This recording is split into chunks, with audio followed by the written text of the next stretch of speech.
Hi everyone, this is Mr Neel Raithatha, also known as the Wax Whisperer. Thank you for tuning into my latest video. So for a patient who attended with bilateral, fully occluding, soft sticky wax that was extended right from the entrance of the patient's ear all the way to their eardrum. Now this patient had very bendy and twisty ear canals, and you'll get more of an appreciation of that as I start clearing the ear out. So we are just in the left ear, we're near the entrance, and I've managed to extract a large plug of wax with some keratin that's coating it, and you can see those motions. I'm going up and down with the suction probe, and that helps to detach the keratin, dead skin, that's also attached to the ear canal. And by just manipulating the suction probe, you can see we just again once more mobilizing this plug of wax, removing the keratin, detaching it from the canal wall, which then enables us to move the wax. So this is the patient's second bend on the ear canal to the left. That's their second bend, and it's quite a sharp corner to the left beyond this.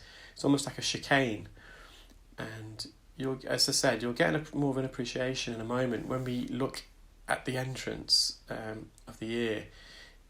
The eardrum is nowhere in sight, it's just veered to the left. And again, so you've got this plug of wax which is hidden behind the patient's prominent second bend.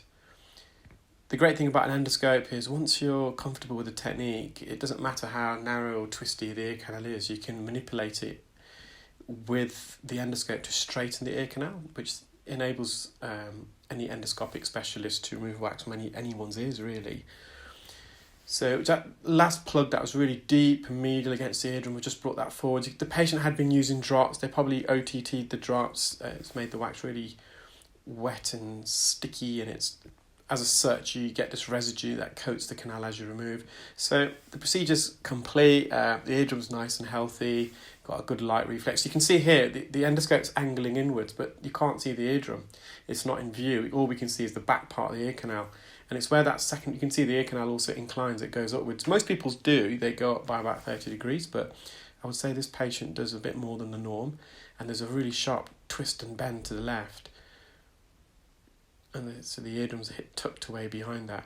So we all kind of do have an S-bend. We have a first bend of the ear canal about 0.5 centimetre in, and the second bend is a further 0.5 centimetre up to 1.5 centimetres into the ear. And that S-bend helps to protect the eardrum. So if you have any foreign object that enters the ear, like a twig for example, it's not going to go straight towards your eardrum and pierce it. It's going to have to mitigate the bends, and hopefully it can't mitigate the bends. So there is an evolutionary reason why we do have twisty ears. So we're just onto the patient's right ear now. This wax is a bit drier and crispier at the entrance. There's a bit more skin involved. We know that because skin can be quite glossy. We get a reflection of the light source that we're using to illuminate the ear. You can see it's a bit glossy here. So most earwax, 60% of earwax is actually composed of dead skin, believe it or not, and the remaining 40 is a combination of sebum, so that's secreted by the sebaceous gland. It's an oily, fatty secretion, same substance that our hair strands on our scalp secretes, it's the same oil.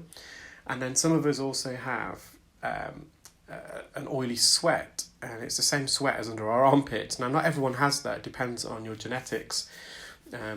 There's a mutation to the ABCC11 gene, and typically people from an African descent or European descent have this wet gene, which means they'll also have body odour, and that oily sweat makes wax quite wet. And in the absence of that gene, so a lot of people from the Far East or the North Americas don't have that particular gene, so they don't also have body odour. Their wax is quite dry, so you don't have that oily sweat. And also with that oily sweat, once that sweat evaporates, it does. It's a bit of an acidic smell, so it does give off a smell. It's a different sweat to the sweat that we have on our brow. Our sweat on our brow is more of a watery, salty sweat, whereas this one is more of an oily, fatty sweat under our armpits, so it's slightly different. So yeah, in this patient, I would say they've got a higher composition of dead skin, probably about 70%. So that's the patient's eardrum. So this ear wasn't as bendy, but it was quite narrow.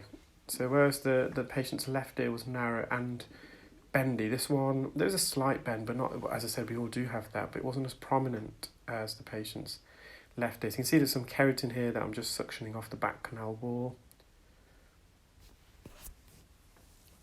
just mopping up near the entrance, and you'll see the patient's eardrum, so it's nice and healthy.